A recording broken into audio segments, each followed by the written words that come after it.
E Ele tem um casamento cada dia melhor para você.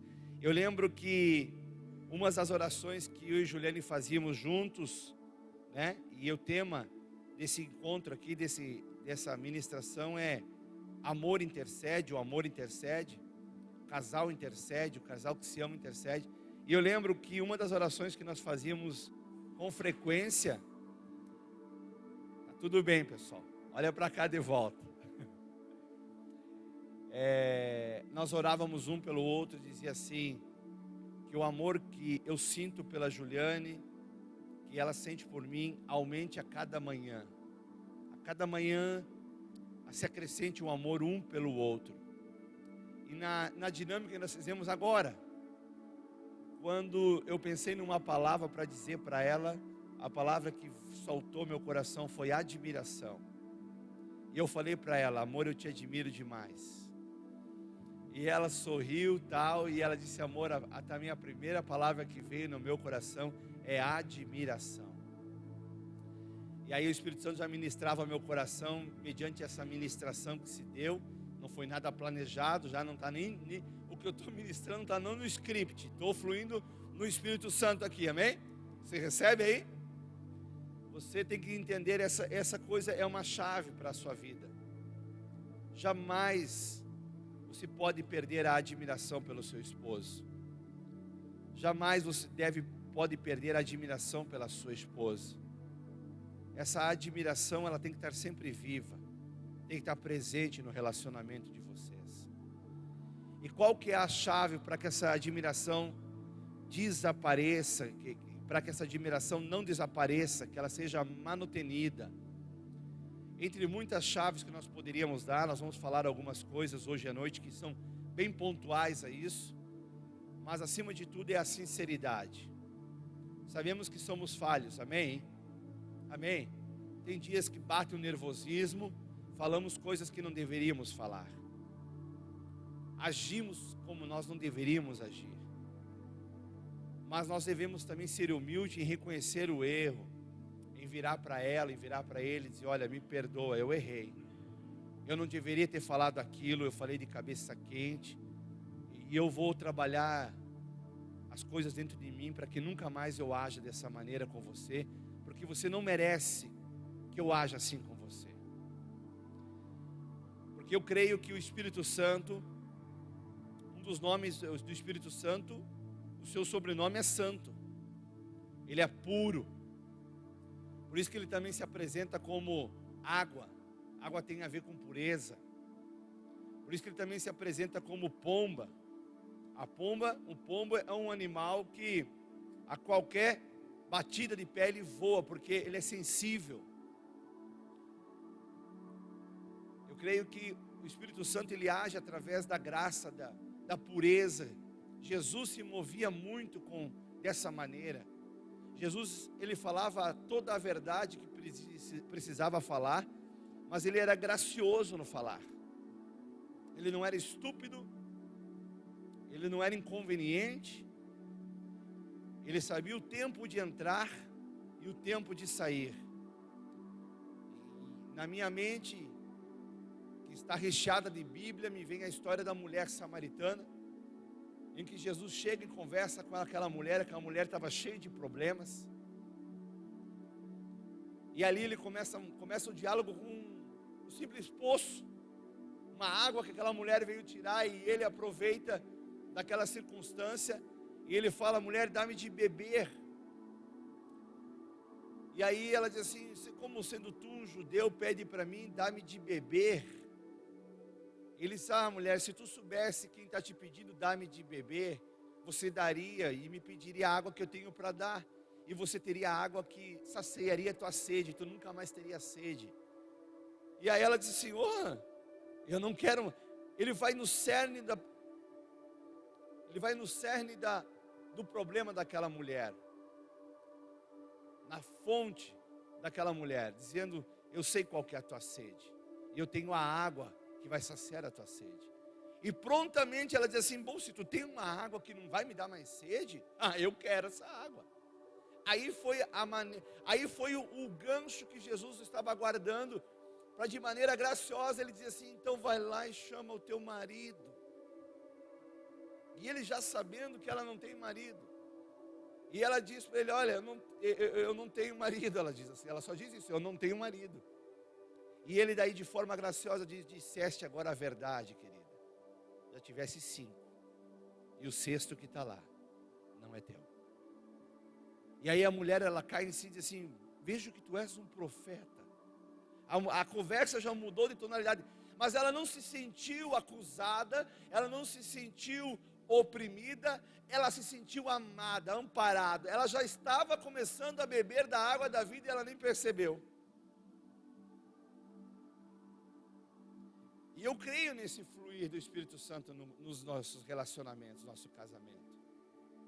Porque você não vê Jesus chegando para aquela mulher e diz assim: o que tu está pensando da vida, ó mulher? Qual é que é a tua? Já casou com 5 homens e agora está lá pegando o 6º, não é teu, é de outra mulher. Ô, mas tu é... Não é assim que ele entrou na conversa com ela. Você percebe graça de Deus para falar com aquela mulher. Então, homens, há uma graça do Espírito Santo para a sua vida, para você falar com a sua mulher. Eu posso ouvir um amém? Da mesma forma, mulheres, há uma graça de Deus para a sua vida, para você falar com o seu marido. Precisa haver doçura no falar, precisa haver sinceridade, né? Eu não estou falando aqui de toda a conversa ser melosa, não. Quando tem que falar a verdade, se fala com firmeza, mas tem graça para falar, amém? Vai pensar como falar, e o que falar, e o momento de falar, porque tem um momento que não adianta você falar, deixa a poeira baixar, os nervos se acalmar, e aí então você fala. Quem está entendendo, diga amém. Amém. Nós não tínhamos planejado isso aqui, é um fluir aqui do Espírito Santo. Essa igreja é guiada pelo Espírito Santo? Então deixa ele trabalhar. O Espírito Santo é quem governa a igreja do Senhor Jesus nos dias de hoje. E se você quer conhecer um homem de Deus, olhe como ele cuida da sua esposa. Você vai saber se ele é capaz de cuidar da igreja. A maneira como ele trata com a esposa, a maneira como ele trata, se ele é cordial, se ele é amigo, se ele é companheiro, se ele é verdadeiro, se ele é assim com a esposa que ele vê, então ele vai tratar assim a igreja de Jesus e vai tratar assim com Deus que ele não vê. Mas se ele esconde coisas da esposa, se ele não fala toda a verdade para a esposa, então ele vai fazer isso também com a igreja. E Deus quer que você seja um homem cordial. Eu posso ouvir um amém? Amém? Você trouxe a Bíblia? Abra então Eclesiastes, capítulo de número 4, versículo de número 9. Eclesiastes, capítulo 4, versículo de número 9. Nós vamos ler até o versículo de número 12, que aliás é o tema do encontro de casais da Senge Morro da Fumaça. A Bíblia diz assim: melhor é serem 2 do que 1, porque tem melhor paga o seu trabalho. Porque se um cair, o outro levanta o seu companheiro. Mas ai do que estiver só, pois caindo não haverá outro que o levante. Também se 2 dormirem juntos, eles se aquentarão, mas um só como se aquentará? E se alguém quiser prevalecer contra um, os 2 lhe resistirão. E o cordão de 3 dobras não se quebra tão depressa. Amém? Então o tema que nos foi passado para ministrar aos casais é o amor que intercede. E logo de cara, nós nem sabíamos que o versículo tema do encontro de casais de vocês também era Eclesiastes capítulo 4, versículo 12.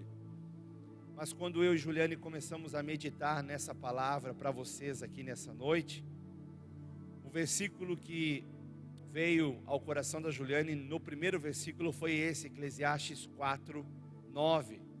É melhor serem 2 do que 1, diz a palavra. Amados, Tem coisas que são boas, mas tem coisas que é melhor. Quando um ora é bom, amém? Agora, quando dois oram é melhor. Quando um ora é bom. A Bíblia diz que a oração do justo pode muito com a sua eficácia. Muito poder é liberado quando o justo ora. Agora imagine dois justos orando. Quanto poder que é liberado. E a oração é a respiração do Espírito. Eu costumo falar, nós costumamos dizer que a oração, ela está como o respirar, o fôlego de vida está para o seu corpo. A oração é o fôlego de vida para o seu espírito. Um crente, um cristão, um homem de Deus, uma mulher de Deus que não ora, ele está fadado a faltar oxigênio. E faltando oxigênio, o que acontece, igreja? O que acontece? Morre. Então, esse tema ele é muito pertinente para os casais que estão buscando um casamento cada vez mais feliz. Sobre a intercessão, que é uma das formas de oração. Tem várias formas de oração, a Bíblia nos mostra isso. Tem a oração da fé, tem a oração de consagração, tem a oração de intercessão que nós vamos falar, tem a oração de consagração, já disse, da fé, de concordância, tem vários tipos de oração. E para cada oração há uma regra estabelecida por Deus. Assim como nos esportes, o basquete tem a sua regra para jogar, o ping-pong tem a sua regra para jogar, o futebol tem as suas regras para jogar. As orações que tem na Bíblia, que Deus colocou, também cada oração tem as suas regras. E se você não entender qual que é a regra da oração de intercessão, você pode estar pensando que está fazendo uma intercessão bem sucedida, e quando ela não alcança aquilo que você deseja que alcançasse. Não é porque você não orou, mas é porque orou da forma errada. Não adianta eu querer jogar futebol com as regras do basquete e pegar a bola na mão. É falta. O jogo para. Ao contrário, é verdadeiro. Eu vou jogar basquete com as regras do futebol. Eu vou dar uma bicuda naquela bola dura, grande. Vai ser errado. Então, cada oração tem as suas regras instituídas pelo próprio Deus. E é bom nós entendermos isso para que a gente possa, como casal, ter uma vida de oração, de intercessão de qualidade. A oração é o meio pelo qual Deus estabeleceu a comunicação entre a terra e o céu. É a família da terra que se comunica com a família que está no céu. Porque no céu há um Deus Pai e há um Deus Filho, amém? É uma família. Jesus está à destra do Todo-Poderoso. Quem está conosco hoje aqui, dando governo à igreja, é o seu Santo Espírito, é o Espírito Santo. Jesus intercede por nós durante todo o tempo à destra de Deus. Então aí já tem algumas coisas que nós precisamos entender. Por isso que nós oramos, e quando nós concluímos a oração, nós sempre estamos pedindo no nome de quem? De Jesus. Porque é o nome que é sobre todo nome, é o nome chave. Não adianta orar no nome do prefeito da cidade, que não vai surtir efeito. Não adianta orar no nome do governador. Não adianta orar no nome do pastor, da pastora, não vai surtir efeito. Porque o único nome dotado de toda autoridade é o nome de Jesus Cristo. A intercessão, a oração intercessória é aquela em favor do próximo. O intercessor é aquele que toma o lugar da outra pessoa, ou que pleiteia a causa de outro. É aquele que se coloca na brecha. Coloca para nós aqui na tela, aqui atrás, Ezequiel capítulo 22, versículo 30, por favor. Fala sobre Deus procurando quem estivesse na brecha. Uau, rápido e rasteiro. Busquei entre eles um homem que tampasse o muro e se colocasse na brecha perante mim, a favor dessa terra, para que eu não a destruísse, mas a ninguém achei. Aqui Deus está reclamando. Eu procurei uma pessoa que se colocasse na brecha. Eu procurei uma pessoa que tampasse o muro, para que eu não destruísse a terra. Mas eu cheguei aqui e não encontrei ninguém. A oração de intercessão, quando o casal ele tem uma vida de oração intercessória, há muitas brechas que são tapadas. Há muito livramento de Deus que vem para o casal. Há muitas bênçãos de Deus que são liberadas para o casamento, quando um casal se coloca a interceder. E Jesus confirma essa palavra, dizendo outra coisa. Coloca para nós aqui na tela, querido, Mateus 9:38. Mateus 9:38. Olha o que Jesus está dizendo, preste atenção. Rogai, significa orai. Rogai, pois ao Senhor da seara, que mande trabalhadores para a sua seara. Agora, para comigo e processa isso aqui. Quem é o Senhor da seara? É Deus, amém? Poxa, se Deus sendo o Senhor da seara, e Ele sabendo que essa seara é grande e precisa de trabalhadores, por que Ele logo já não manda os trabalhadores e vamos acabar com essa história? Porque Deus, Ele assim, por sua vontade, determinou que o trabalho que Ele fosse realizar, teria que haver oração, teria que haver clamor, teria que haver uma intercessão. Por isso o filho vem e confirma aquilo que o pai já explica há muito tempo. E Jesus está dando uma explicação aqui para os discípulos. Olha, intercedam, orem ao Senhor da seara, para que envie trabalhadores, pois a seara é grande, e os trabalhadores são poucos. Intercedam. Ora, se Jesus, ele está aqui falando aquilo que é de mais importante, porque o que há de mais importante da salvação de uma vida?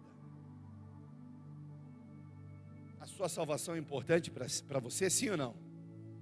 A salvação da sua família é importante para você, sim ou não?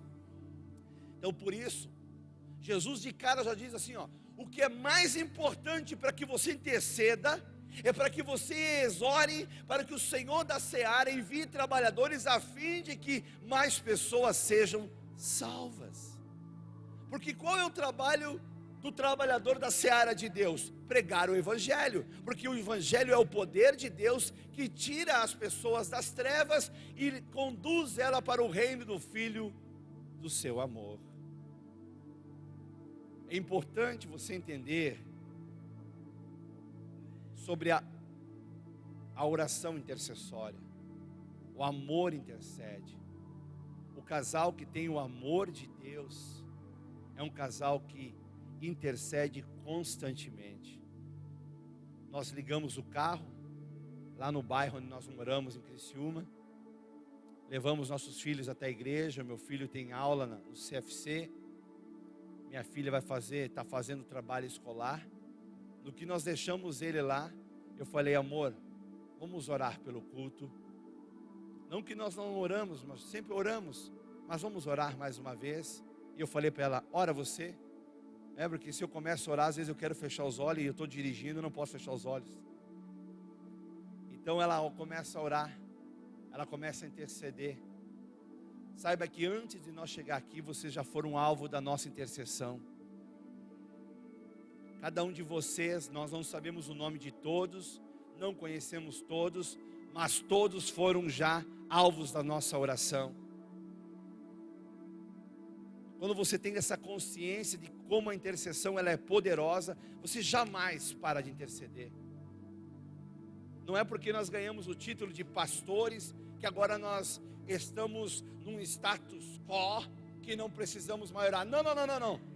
A pegada é a mesma, quer dizer, pior, é mais intenso, é mais profundo, porque agora não depende só mais de nós.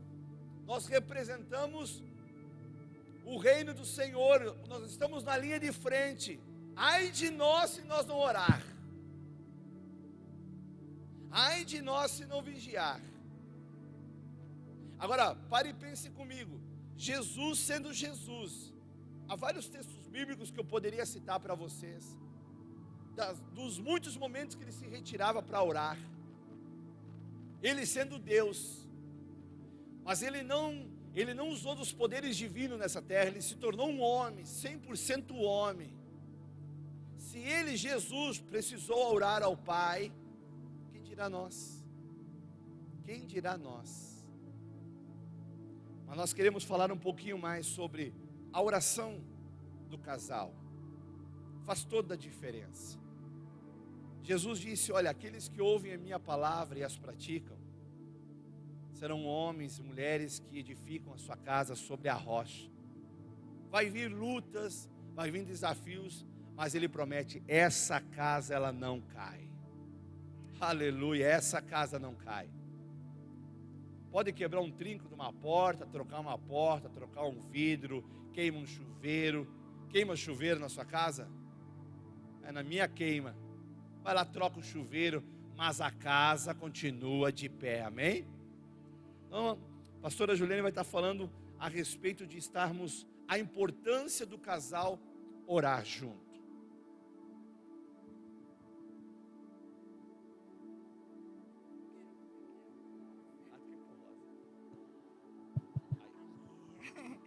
Mais chique esse, né? Então, há um poder liberado quando o casal ora junto. Não esqueça disso. Há um poder na unidade. Quando oramos junto, em casal, em aliança, há um poder liberado. E o que a gente vê? Que frequentemente os casais não oram juntos. Nós somos acostumados a aconselhar casais e a gente vê muito casal com dificuldade. E na conversa, no aconselhamento, a gente pede, vocês oram juntos? Não, pastora. Nossa, é muito difícil, raramente. Não dá por causa do horário, não dá porque um vai dormir, o outro já está dormindo. Enfim, a gente vê que o índice de casal que ora junto é muito pequeno. Guarde isso. Há poder liberado de Deus na oração junto, na oração em unidade. Sabe, Deus, Ele quer trazer algo novo. Quando o casal, ele tem essa unidade, essa aliança em estar orando junto. E eu quero ler com vocês o versículo de Mateus, no capítulo 18, o versículo 20. Abra lá, para você ficar até com esse versículo grifado. É versículo que é chavão, muitos de nós já sabemos, mas muitas vezes negligenciamos com ele. O 20 diz, porque onde estiverem 2 ou 3 reunidos em meu nome, aí eu estou no meio deles. Amém? A nossa aliança tem que ser dupla aliança, né? Se eu e meu marido oramos juntos, nós estamos fazendo uma oração em aliança, mas com Deus presente. Ele diz que Ele está presente, então é uma dupla aliança, né? Nós estamos em comunicação com Deus. E sem falar de o privilégio de estar orando junto. Olha só o privilégio que Deus nos dá de estar ouvindo o nosso cônjuge conversando com Deus, abrindo o seu coração para Deus. Eu acho um privilégio a gente participar da oração do outro, não é? Né? Às vezes a gente diz, né, vamos orar junto, um começa, o outro dá continuidade. Às vezes a gente começa a orar junto sem motivo nenhum, né? Dali a pouco a gente vê que Deus vai colocando no nosso coração. Às vezes vamos orar junto com uma lista de motivos para orar. Mas há um privilégio especial, particular, de ouvir o coração do outro. E nesse ouvir coração, nesse estar junto em oração, gera uma intimidade, gera um conhecimento, gera um vínculo de aproximação de corpo, alma e espírito. E aí há uma unidade. E por isso que Satanás não quer que a gente ore junto. Satanás fará de tudo para que a gente não consiga orar. É só eu que tenho dificuldade de orar junto? Quem tem dificuldade de orar junto em casal? Pode erguer a mão. Acho que não acontece em Morro da Fumaça, só em Criciúma. Só em Criciúma. Não, nós temos dificuldade às vezes de orar junto. E eu sei que é muito normal a acomodação, um não querer expor a sua oração diante do outro, o outro vai estar ouvindo a minha comunicação com Deus. Gente, mas se esforcem, orem junto, porque há um poder liberado na unidade. A Bíblia diz que na unidade Deus ordena a bênção, sabe? Ouvir o coração do outro, fazer com que gere essa intimidade. Muitas vezes eu intercedo pelo meu marido por coisas durante a semana, na minha oração a sós com Deus, por coisas que eu ouvi ele orar, por ansiedade, por alguma dificuldade.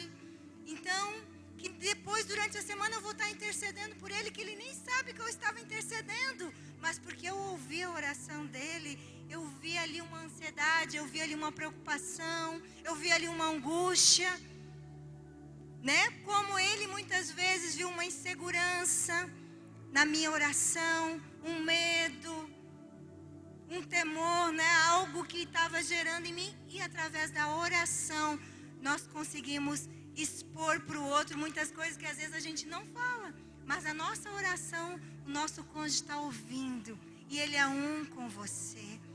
Olha só, em Gênesis, quando Deus criou o homem, lá em Gênesis, quando ele criou o homem e a mulher, a Bíblia diz que eles estavam nus e não se envergonhavam, sabe? Quando Deus se faz presente no casamento, através da oração, através da aliança, a nudez, a transparência do casal.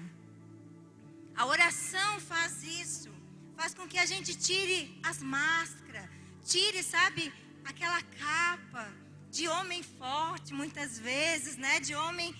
Não, ali eu vejo às vezes uma fragilidade do meu marido e consigo interceder. Vocês estão entendendo? Diante de Deus a gente consegue ficar nus, mas Deus precisa estar presente, é através da oração. É através da oração que o nosso espírito é fortalecido, né? É através da oração. Então essa oração de unidade, ela precisa haver perseverança, precisa haver prática, precisa haver disposição. Nossa, sabe, nem que você tenha que agendar. Não, tal hora nós vamos orar. O horário que vocês dois estão em casa, seja de manhã, seja à noite, o horário que os dois conseguem. Mas façam isso. Faça da oração juntos uma prática. As primeiras vezes vocês vão falar poucas palavras, né? Às vezes um é mais tímido, vai sair pouca coisa. Mas aonde vocês vão exercendo, vai ser tão tremendo. Vocês vão ver a unidade que Deus vai trazer. Eu digo assim que a oração junto, ela é como, porque o que é um casamento? Ela é uma construção, não é? A gente diz que é uma construção. É alicerces que a gente vai construindo diante de Deus, né? E eu digo assim, eu imagino que a oração, ela é como cimento.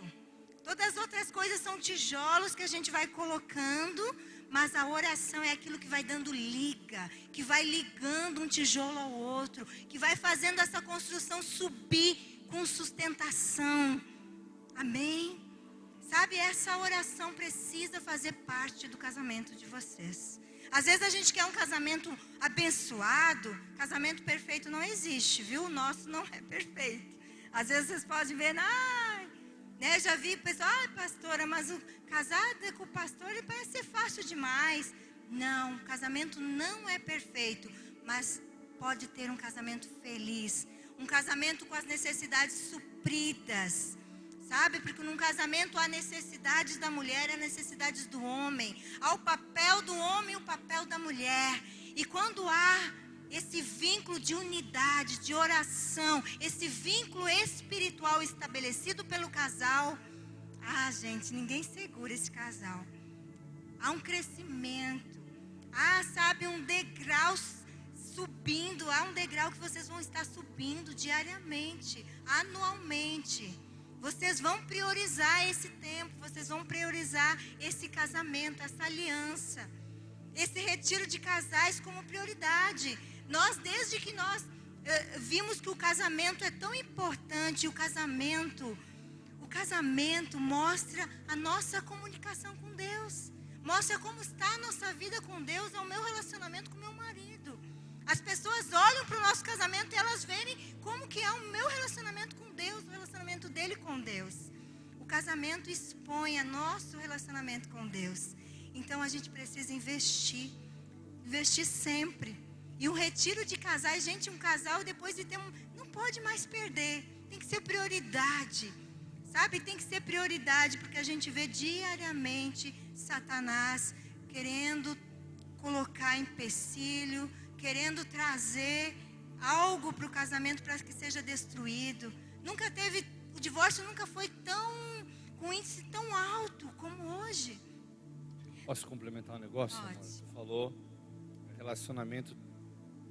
As pessoas vão ver o nosso relacionamento com Deus a partir do nosso relacionamento. Isso é bíblico. Assim é como é Cristo e a igreja, assim é o marido e mulher. Eu represento Cristo, ela representa a igreja. Como eu trato ela, é como eu trato a igreja. Como ela me trata, é como ela trata a Cristo. Você consegue perceber a vida espiritual de um casal a partir do trato que um tem com o outro. Porque a aliança que você tem com Deus, ela tem que se refletir no matrimônio. Não pode haver desconexão dessas coisas. Se há desconexão disso, significa dizer que esse relacionamento de aliança com Deus, ele está com alguma coisa errada. Ele precisa haver conserto. Outra coisa que eu queria complementar a respeito daquilo que tu falou, achei bastante interessante, de conhecer o que o marido ora, conhecer o que ela ora, ela interceder por mim depois, sabendo das minhas dificuldades, das minhas limitações, e eu as dela. Mas é importante quando você ouve a oração da sua esposa, e talvez para você, marido, você ouve a dificuldade dela e você julga assim, mas isso não é assim que você deve tratar. Se ela está orando, pedindo para que Deus venha ajudá-la na dificuldade dela, você deve considerar aquilo ali como importante para você também, porque afinal de contas, vocês dois são um, amém?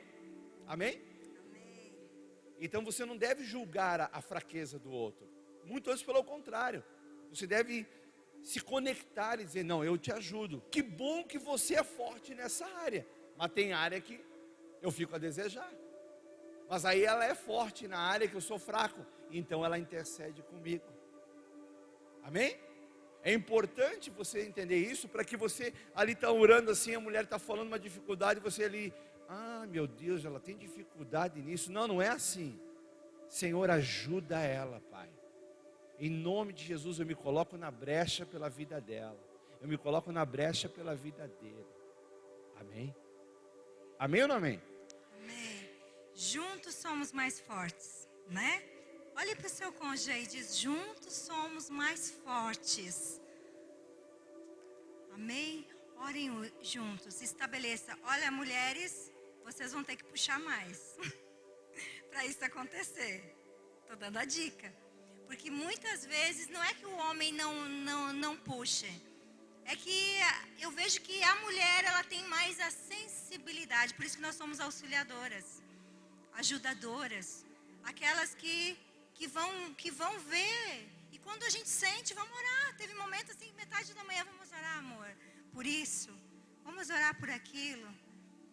Então, mulheres, geralmente vocês vão ter que puxar esse, vamos orar junto, ou ora por mim. Às vezes começa um orando e o outro, mas orar junto, há uma unidade, há uma intimidade única, e Deus quer estabelecer isso, viu?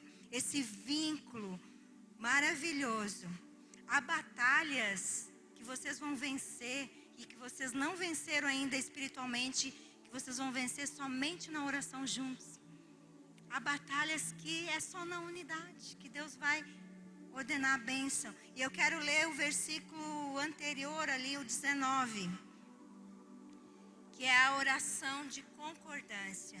A oração de acordo, né? O 19 diz assim: também vos digo que se 2 de vós concordarem na terra acerca de qualquer coisa que pedirem, isso lhe será feito por meu Pai que estás no céu. Há um poder na oração de concordância, na oração de acordo. Vocês já viram que quando vocês não estão de acordo, não acontece nada? Né? A gente já vê. Eu e o Marcos, às vezes, teve dias que ele disse para mim assim: ó, Ju, tu concorda comigo sobre isso? Senão eu não vou nem orar, porque se nós não concordar, não vai ter resultado. Tá bom, não adianta querer teimar contra Deus. Porque olha só, diante de Deus, quando a gente faz uma aliança, a Bíblia diz que nós não somos mais 2, mas nós somos uma só carne. Então, precisa haver acordo, precisa concordarem. E a Bíblia está dizendo, se vocês concordarem na terra acerca de qualquer coisa, olha só, vocês creem na palavra de Deus? Eu creio. Será feita por meu Pai, diz Jesus aqui. Vamos concordar mais? A Bíblia diz em outro versículo: tudo que ligares na terra será ligado no céu, e tudo que desligarem na terra será desligado no céu. Nós precisamos ligar coisas na nossa casa. Nós precisamos ter acordo, e nós precisamos desligar coisas na nossa terra, na nossa casa. Desligar palavras que foram ditas. Sabe, quando a gente não conhecia Jesus, maldições que vêm hereditárias, maldições que vêm de pai para filho, precisa ser desligado. O Senhor, Ele quer que nós venhamos entender o que é o acordo nessa noite. Amém? Em Amós capítulo 3, o versículo 3 diz: andarão 2 juntos se não houver entre eles acordo? Podemos andar juntos se não houver acordo? Um vai para lá, outro para cá? Quantas vezes nós senta o casal na nossa frente e o que a gente vê? Eles não concordam em nada. Como é que estão andando junto? É só briga, né? Nós somos diferentes, gente. Não é isso que eu estou dizendo. Ai, pastor, como é que eu vou casar com alguém igual a mim? Personalidade diferente, temperamento diferente, criação diferente, tudo é diferente, né? Só que quando a gente conhece a pessoa, a gente mostra só as qualidades, né? Mas chega um dia que os defeitos vão aparecer, né, Nai? Chega um dia que os defeitos, eles vão aparecer. Mais cedo ou mais tarde a gente vai ver os defeitos. Mas a gente casou com a pessoa inteira, não só com as qualidades dela. A gente casou com os defeitos. Então a gente precisa ver que não é ser igual. Acordo não é ser igual. Olha só, o que o acordo não é? O acordo não é ser igual. O acordo não é omissão de um. Muitas vezes um se omite. Ele fica ali omitido naquela relação e só a opinião de um está prevalecendo e a gente acha que está em acordo. Não. Acordo também não é a manipulação de um. Sabe, ficar manipulando, para que a vontade minha, digamos assim, prevaleça, eu vou manipular o meu marido, eu vou, sabe, negociar coisa com ele, sexo, dinheiro, viagem, sei lá, ou o marido, porque ele quer que a opinião dele prevaleça, então ele quer que a esposa seja de acordo com aquilo que ele está fazendo. Não é, acordo não é isso. Acordo também não é cada um lutar com a sua força. Vamos ver quem vence, como um ringue, né? Como um jogo de, como é que tu disse? De tênis. De tênis, né? Um quer derrotar o outro. Não. Acordo é o frescobol. Um quer que o outro acerte. O acordo, gente, então, o acordo não é omissão, o acordo não é manipulação, e o acordo não é cada um lutar com a sua força até que um enfraqueça e um venceu, né? Então a minha vontade vai prevalecer. Não. O acordo, de acordo com a palavra de Deus, a Bíblia está dizendo aqui, tudo que concordarem, vai me ajudar aqui. Concordar significa harmonizarem juntos, juntos fazerem uma sinfonia. É isso que nós conversamos hoje à tarde. A palavra acordo vem do original acordes, que tem a ver com instrumentos, com orquestra. Então é como se eu e ela hoje conversássemos: amor, o que nós vamos tocar no culto? Vamos tocar Fernandinho ou Diante do Trono? Eu quero Fernandinho, tu quer Diante do Trono. Tá, então vamos lá. Não, então tá, então hoje eu vou ceder. Eu concordo em tocar Fernandinho com você. E o acordo está aí. Ela não fica parada lá esperando que eu venha aqui tocar Fernandinho, tudo errado. Ela vem, ela pega o instrumento que é dela, no caso ela toca, vamos dizer, um teclado, eu toco um violão, e nós vamos em concordância tocar as mesmas notas para que haja uma melodia, e assim nós vamos tocar Fernandinho. Amém ou não amém? Amém? Agora amanhã, aí é a minha parte. Poxa, eu sou cavaleiro. Ela cedeu tocar Fernandinho. Então, amor, hoje nós vamos tocar Diante do Trono, que eu sei que tu gosta, da Ana Paula Valadão. Vamos lá então. E aí eu participo e eu vou tocar direitinho. Não é porque não vai fazer porque é a vontade dela. Não, a vontade dela é a minha vontade é a dela, porque agora nós somos o quê? Uma só carne. E precisa haver harmonia, amém? Quando a gente concorda, há uma harmonia, não é um beiço, você, né, então fiquei beiçuda, não gostei, entendeu? Há uma harmonia. Aquela coisa clássica, né? Vai lá, escolhe o piso da casa, aí a mulher quer o marrom e ele quer o branco, quer o marrom, quer o branco, tá, então pega esse branco aí. Mas eu não queria esse branco. Aí parece a sujeira, viu? Eu te disse, esse branco. Não é assim. Quando entro num acordo, está acordado. Vai aparecer a sujeira, vai lá, ajuda a limpar. Amém? Houve um acordo. Sem dizer eu te avisei. Nós mulheres, né? Eu te avisei, eu te disse. Então, gente, acordo é isso, não é anular a sua vontade. Você tem a sua vontade, mas você acordou. Amém? Vocês entenderam? É a mistura dos dois de um jeito aonde se tornam um. Amém? Só Deus pode fazer essa harmonia, viu? Essa harmonia ela não acontece da noite para o dia. Essa harmonia nós estamos ainda buscando diariamente. Nós temos 21 anos de casado. Mas a gente está buscando essa harmonia diariamente. Não é busquei uma vez e está tudo certo, viu? Casamento é uma construção diária. Amanhã a gente tem que começar tudo de novo. Amém? Quem é casado há mais tempo sabe disso, né, Gaúcho? É uma conquista diária.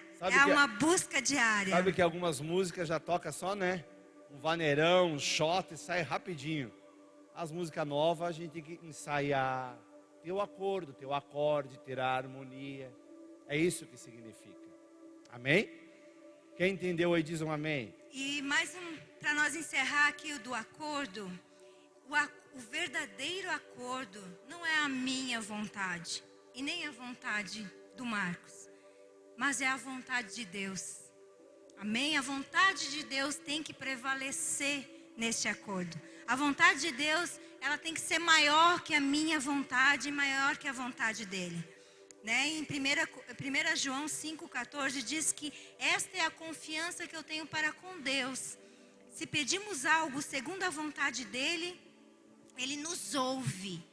E se sabemos que ele nos ouve quanto àquilo que pedimos, estamos certos que vamos obter os pedidos que estamos feitos. Amém? Então o acordo precisa prevalecer a vontade de Deus. Quando a gente ora, eu quero viajar.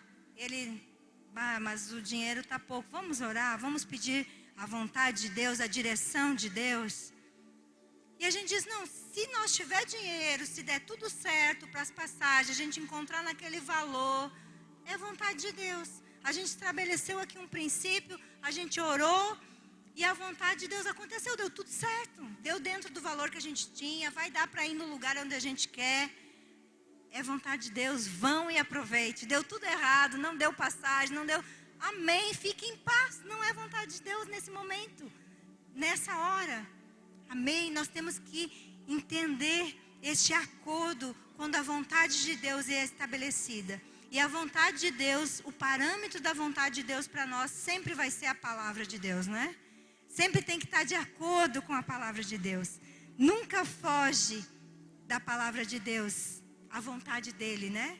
A vontade dele, nós vimos ali, ela é boa, agradável e perfeita para as nossas vidas. Agora, quando há essa oração de acordo, quando há essa oração de casal, como ela citou aqui, uma viagem de férias de casal, que muitas das vezes, obviamente, despende de um valor financeiro para ambos viajarem e poder se divertir. Muitas das vezes, se você está banhado esse relacionamento em oração, ele pode acontecer os milagres em meio à viagem. Por exemplo, vou dar o nosso exemplo agora desse metade do ano agora. Já é algum tempo que nós não tirávamos umas férias em família juntos. Por causa de compromissos alheios da nossa vida, nós construímos uma casa em Criciúma, gastamos, tivemos algumas situações inoportunas que aconteceram, infelizmente alguns prejuízos, então ficamos desprovidos de recurso financeiro para nós poder viajar. E nós oramos a Deus, nós queríamos tirar uma férias em família, nosso filho aí está com 19 anos, daqui a pouco noiva, casa, nós não conseguimos mais tirar uma férias de todo mundo junto. E a menina está crescendo. Senhor, o que eu faço? Como é que eu faço? Aí surgiu uma ministração em Maringá, no Paraná. Aí essa igreja ia me pagar a passagem de avião até lá, a ida e a volta. Eu falei para o pastor, passagem de avião vai sair por um valor X. Você não quer me pagar o combustível? Eu vou de carro até aí. Nós fazemos essa conferência, e aí vai sair até mais barato para a igreja, vai ficar melhor para vocês. Aí ele concordou na hora, claro, né? O custo ia ser menor. Aí eu disse para a família, vamos aproveitar, e já vamos aproveitar que é o meu período de férias aqui na igreja, a gente vai viajar, eu faço essa conferência, e antes de sair eu já liguei para um pastor amigo em Cascavel. Ele disse, Poleto, vem aqui, domingo. Ele queria domingo de manhã e à noite que eu pregasse. Eu digo, olha, não vai dar, se der de noite, não tem problema, prega domingo à noite aqui. Beleza, aí já agendei uma ministração depois da conferência em Cascavel, um pouco mais para frente em Maringá. Aí nós aproveitamos para descer para Passo Fundo, Rio Grande do Sul. Lá mais 2 pastores pediram para eu ministrar lá. O que aconteceu? Nós saímos de Criciúma, viajando, chegamos em Maringá, fizemos uma conferência, conhecemos uma linda cidade. Que cidade linda essa cidade de Maringá. Quando tiver oportunidade, vai lá, é muito lindo. Recebemos ali o valor do combustível, seguimos até Cascavel, ministramos numa igreja, o pastor nos abençoou com uma oferta que deu para nós viajar até Foz do Iguaçu, conhecer as cataratas, retornar para Cascavel e descer até Passo Fundo. Chegando em Passo Fundo, ministrei numa outra igreja, o pastor ofertou na nossa vida também. Esse dinheiro deu para nós ficar em Passo Fundo, promover uma festa de 70 anos do meu amado pai, comemoramos 70 anos dele, e deu para nós retornar para Criciúma. E ainda antes de deixar Passo Fundo, nós ficamos na casa do nosso concunhado, e eu ainda deixei uma oferta em cima da mesa dele, escondido, porque se eu desse na mão dele, ele não ia pegar. Eu conheço a peça. Então eu botei embaixo da erva mate e saí de fininho. Quando nós estávamos a caminho de Criciúma, ele mandou um WhatsApp. Que isso, Poleto, não precisava. Nós falamos para ele, é uma oferta de amor. Por que eu estou contando esse testemunho para você?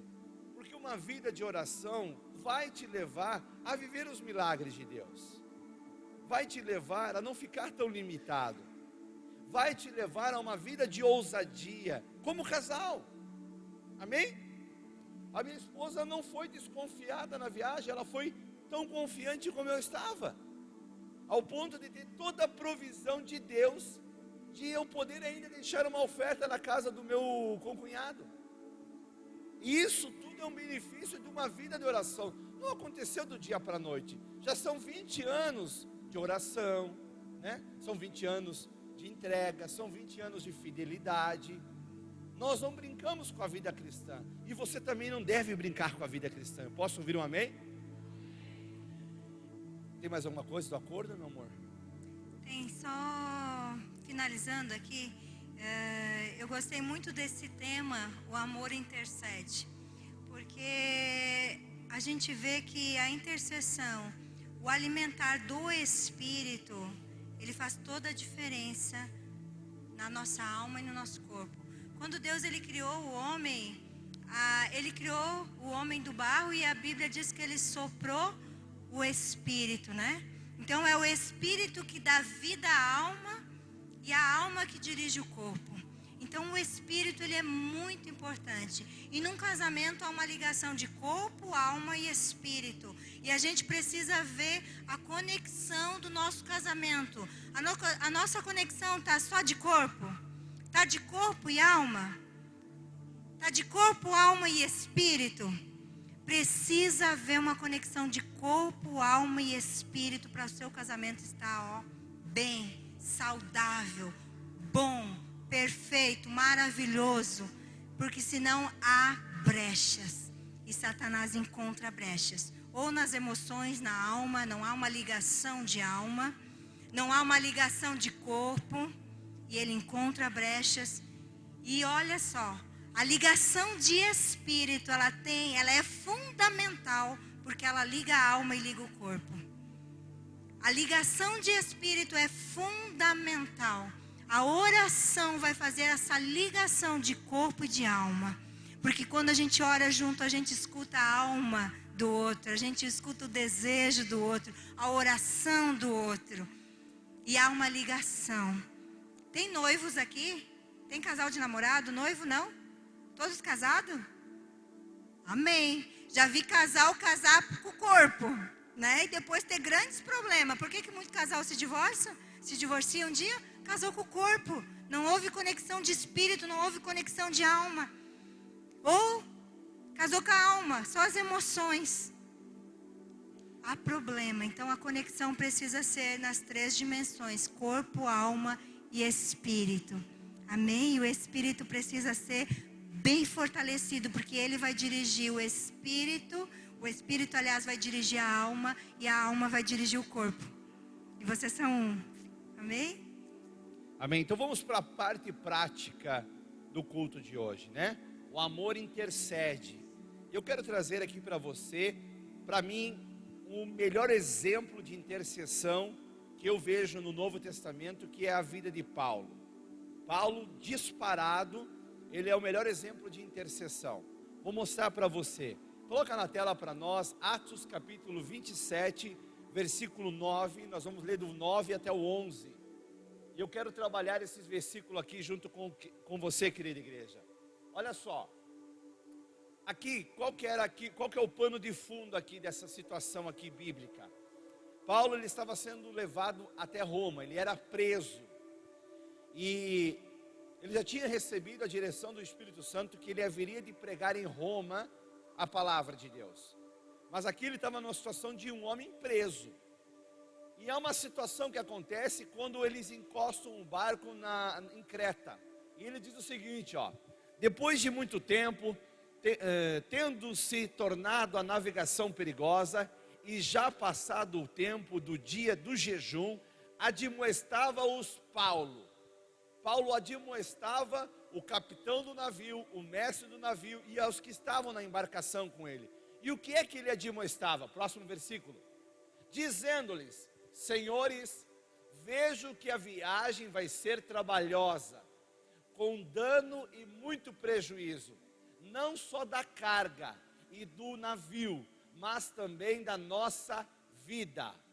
Mas o centurião dava mais crédito ao piloto e ao mestre do navio do que ao que Paulo dizia. Retorna, por favor, ao 11, por favor. Não, ao 10. Retorna ao 10. Presta atenção nessas 3 coisas que Paulo fala. Olha só, dizendo-lhes, presta atenção: senhores, vejo que a viagem vai ser trabalhosa, com dano e prejuízo não só a carga e do navio, mas também de que, igreja? Nossas vidas. Ele recebe do Espírito Santo, através do dom da palavra de conhecimento, de sabedoria, que a viagem a partir dali é ser danosa. As cargas que estavam no navio, ao navio e a vidas. Vocês estão aqui comigo, amém? Agora, vamos nos adiantar um pouquinho a história bíblica. Coloca na tela para nós agora Atos, capítulo 27, versículo 20. Versículo 20, vamos lá para o 20. Então, aqui na situação do versículo 20, é que o navio, vocês ouviram lá no versículo 11, eles não deram ouvidos a Paulo. Afinal de contas, Paulo era um preso. Então eles ouviram ao mestre do navio, ao capitão: não, nós não vamos ficar parados aqui em Creta, nós vamos seguir viagem. E nessa altura aqui, o barco já está sendo açoitado pelas ondas e pela tempestade. Então nesse momento Paulo levanta e diz assim, e não aparecendo havia ainda alguns dias, nem sol, nem estrelas, caindo sobre nós grande tempestade, dissipou-se afinal toda a esperança de salvamento. Olha a situação calamitosa que eles estavam. Olha a calamidade. Não aparecia nem sol, não aparecia nem estrelas, ou seja, era tempestade para tudo que é lado. Era só tempestade. E há dias dizia isso. Toda a esperança de salvamento se foi. Ou seja, os homens ali disseram assim: acabou para nós. Vão morrer todo mundo. Acabou. Agora, vê o que acontece no versículo 21. Havendo todos estado muito tempo sem o que, igreja? Sem comer, ninguém conseguia comer, afinal nós vamos morrer. Estão tentando salvar a vida deles. Sem comer, Paulo, pondo-se em pé, no meio deles disse: senhores, na verdade, era preciso terem me atendido e não partir de Creta, para evitar esse dano e perda. Versículo 22. Mas, já agora, vos aconselho bom ânimo, porque nenhuma vida se perderá dentre vós, mas somente o navio. Olha para mim, olha a convicção que Paulo traz à informação. Gente, animem-se, porque nenhuma vida vai se perder. Mas alguém poderia pensar: mas peraí, lá em Creta tu falou que ia ter dano em vidas, carga, navio e vidas, e como é que agora você está dizendo que nenhuma vida vai se perder? Próximo versículo. Porque esta mesma noite, um anjo de Deus, de quem eu sou e a quem sirvo, esteve comigo. Um anjo de Deus, a quem eu sou. Você é de Deus? Você serve a Deus? Paulo diz, convicto, de quem eu sou. A vida de Paulo não era mais dirigida por ele, era dirigida por Deus. Ele agora vivia para servir a Cristo. E ele diz: olha ali, a quem eu sou e a quem eu sirvo, esteve comigo. 24. Dizendo: Paulo, não temas. Olha o que o anjo disse a Paulo: Paulo, não temas. É preciso que compareça perante César. E eis que Deus, aqui que está a chave da intercessão. Aqui, presta atenção. E eis que Deus, por sua graça, te deu todos os quanto navegam contigo. Eu pergunto, por que é que o anjo teve o cuidado de falar para Paulo: Deus, pela sua graça, Paulo, te deu as vidas que navegam contigo? A resposta está implícita no texto. Foi porque Paulo intercedeu, pediu por aquelas vidas. Um casal que tem Deus no coração vive uma vida de intercessão. Vive uma vida que clama pelo próximo. Paulo recebe a notícia que haveria a informação da parte do Espírito de Deus que haveria dano na carga, navio e vidas. Mas eu posso ver pelo caráter cristão que Paulo demonstra, que ele não aceitou perder as vidas. Ele poderia considerar perder o navio, a carga, mas não as vidas. Então ele começou a interceder pelas vidas. E a resposta veio. Por sua graça, Deus deu todos quanto navegam contigo. Versículo 25. Portanto, senhores, tende bom ânimo, pois eu confio em Deus que sucederá do modo por que me foi dito. Versículo 26. Versículo 26. Porém, é necessário que vamos dar a uma ilha. Ou seja, nós vamos quebrar o barco vai quebrar, nós vamos perder a carga. Mas uma coisa Deus me garantiu: as vidas não vão se perder. O caráter de um cristão, o caráter de um casal, ele vai interceder.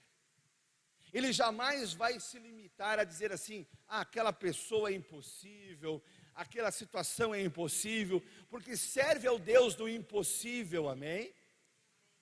Você vê esse mesmo caráter de Paulo sendo demonstrado quando ele está preso. Quer ver? Coloca na tela para nós, Atos capítulo 16, versículo 27.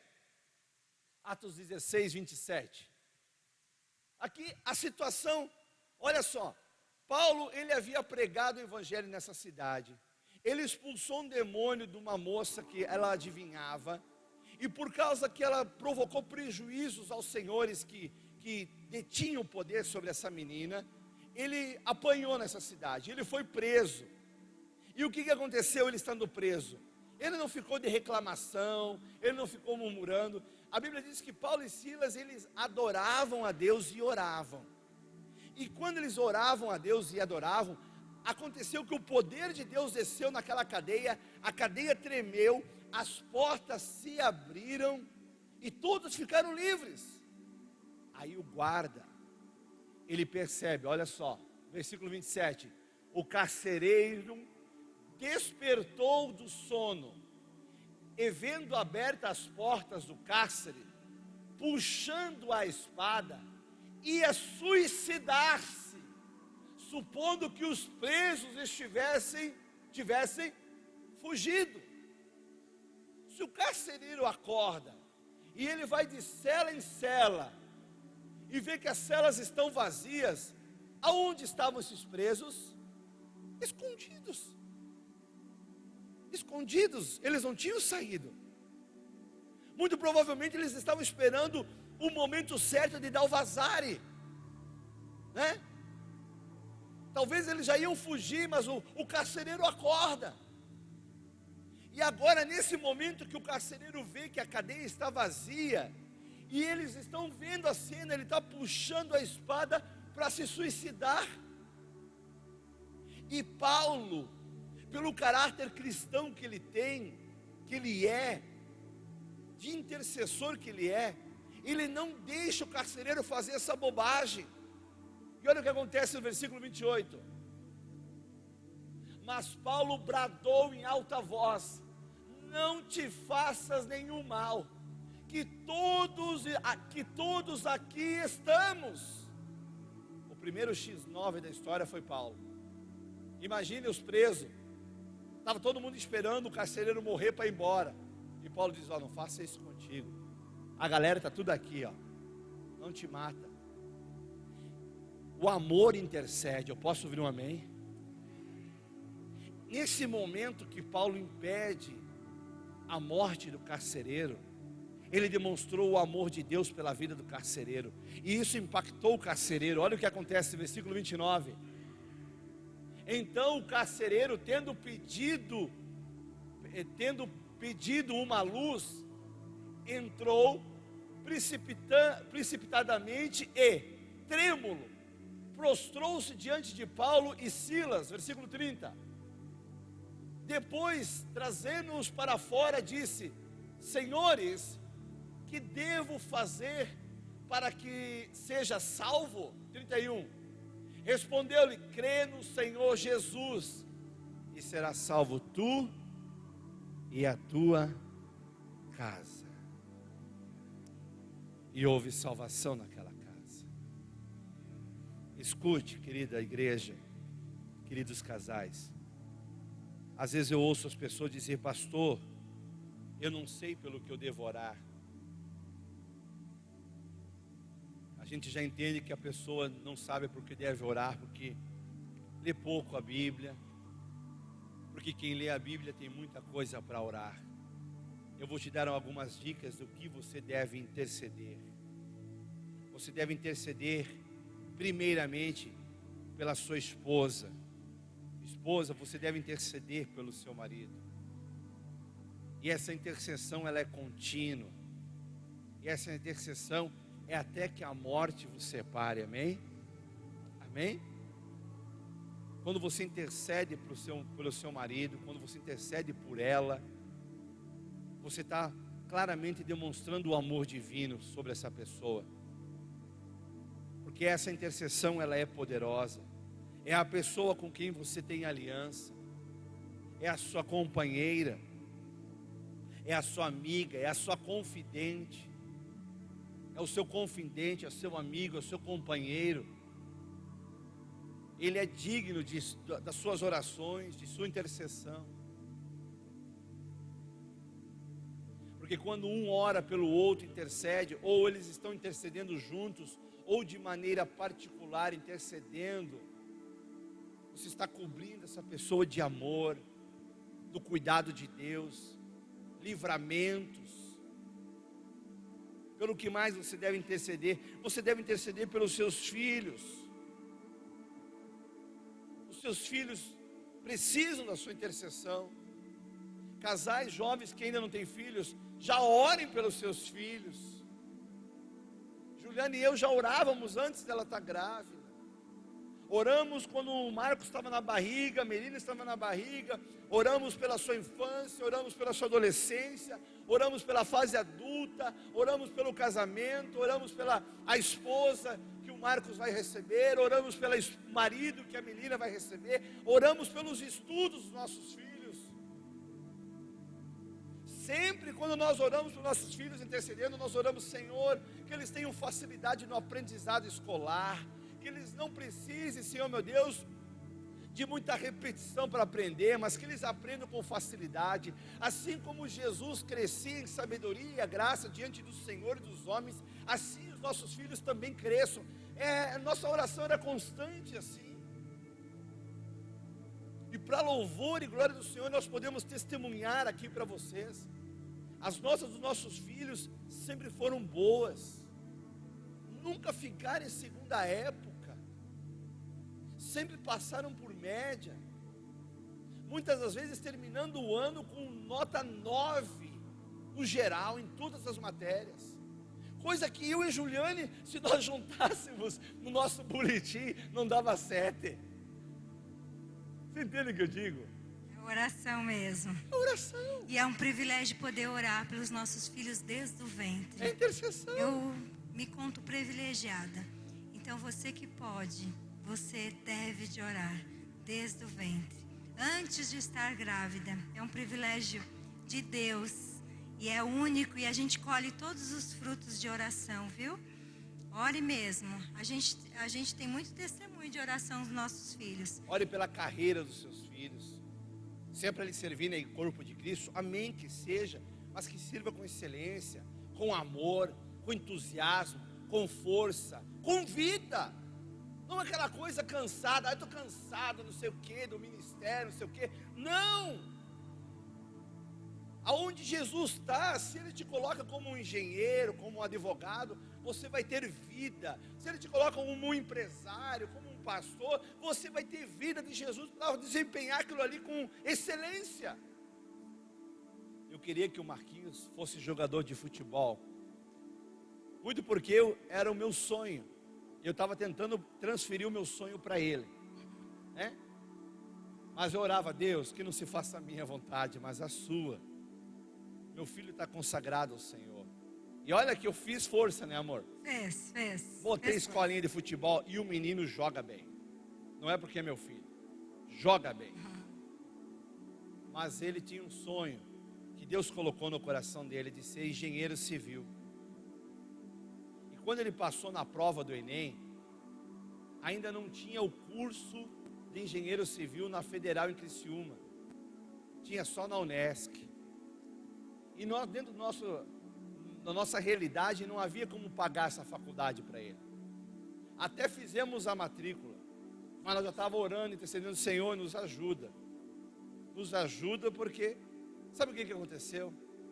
O IFSC de Criciúma abriu a primeira turma de engenharia civil. Ele está lá na primeira turma de engenharia civil. Foi o 4º lugar no Enem lá. Está fazendo a faculdade de graça. Aí eu disse assim: Deus, eu me rendo. Eu me rendo. Para o Senhor abrir essa porta aí, eu digo assim: deixa, né? Pode ser que os netos sejam jogadores de futebol, né? Pode ser, pode ser.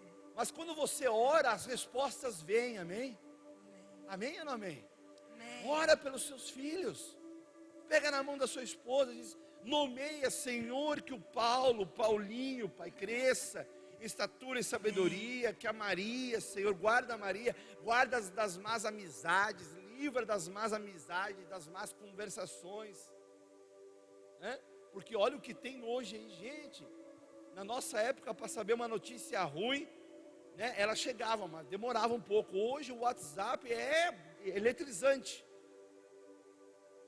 Ore pelos filhos, pelo que você deve interceder. Ore pela igreja, interceda pelos pastores, pelos ministérios. Ore, interceda pelo seu trabalho, pelo seu ganho, pelo seu cargo, pela sua empresa, pelos colegas, pelos funcionários. Amém. Interceda pelos governos, interceda pelo poder executivo, legislativo, poder judiciário, poder militar. O pastor está muito longe, né? Você esqueceu que a oração ela não tem barreiras, a oração não tem paredes. Quando você ora e crê naquilo que você ora, Deus opera. Eu posso ouvir um amém? Amém. A igreja ficou muito melindrosa durante séculos. Não vamos nos envolver com o executivo, com o legislativo, com o judiciário, como se aquilo ali fosse do diabo. Não, aquilo ali é uma ordem estabelecida por Deus, e é a igreja que deve estar com seus membros governando ali para que haja paz na terra. Então tem que interceder, orar pelo presidente, pelos governadores, pelos prefeitos. É lícito? Claro que é lícito. A igreja tem esse papel. É a igreja que tem que dar governo. É a igreja a autoridade da terra. Não é esses governos aí. Esses governos vão passar tudo.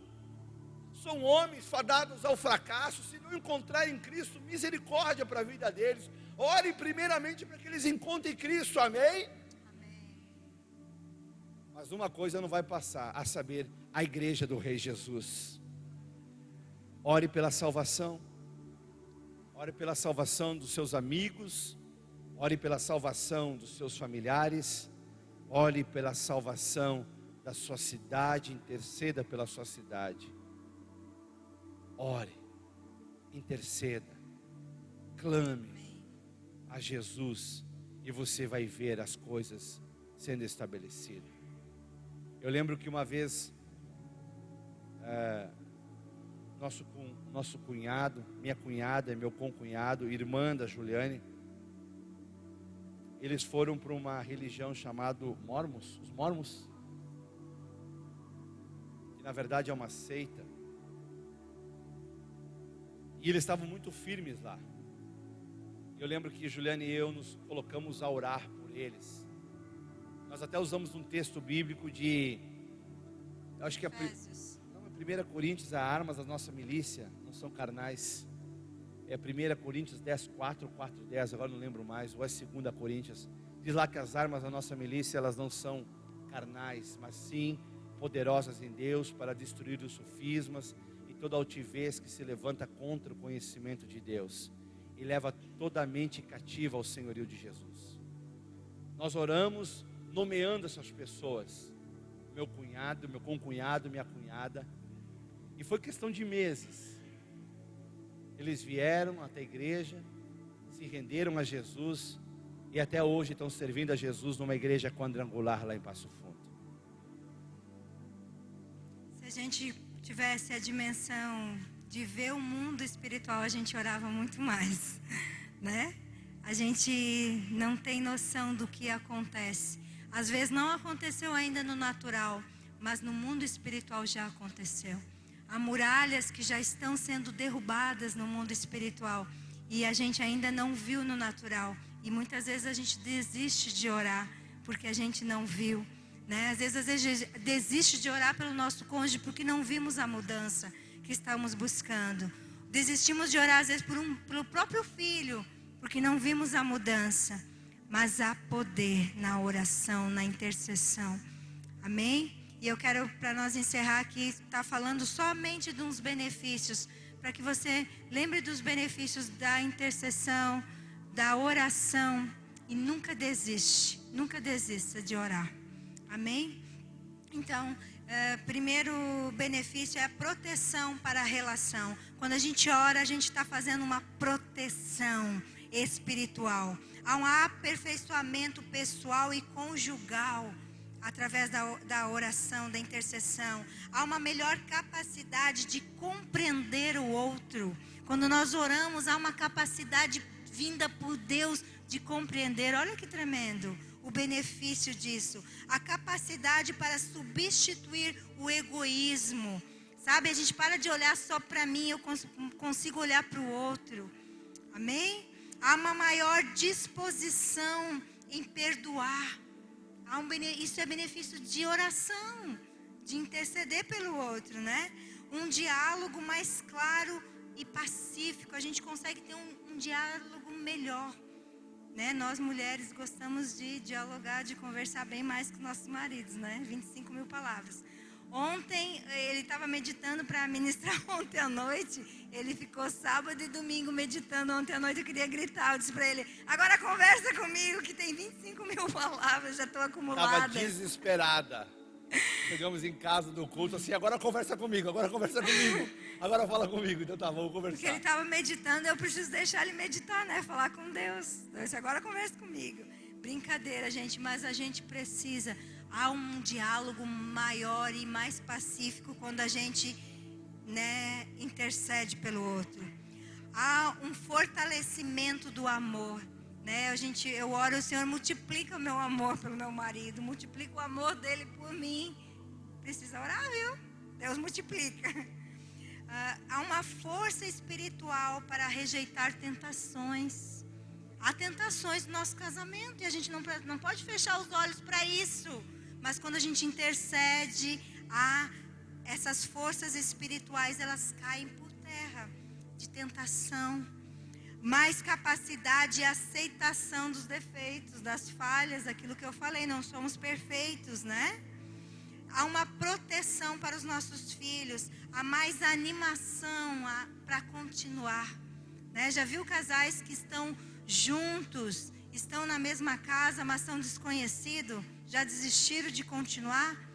Né? Esse dia eu estava conversando com uma que o marido já estava como um inquilino indesejado dentro da casa.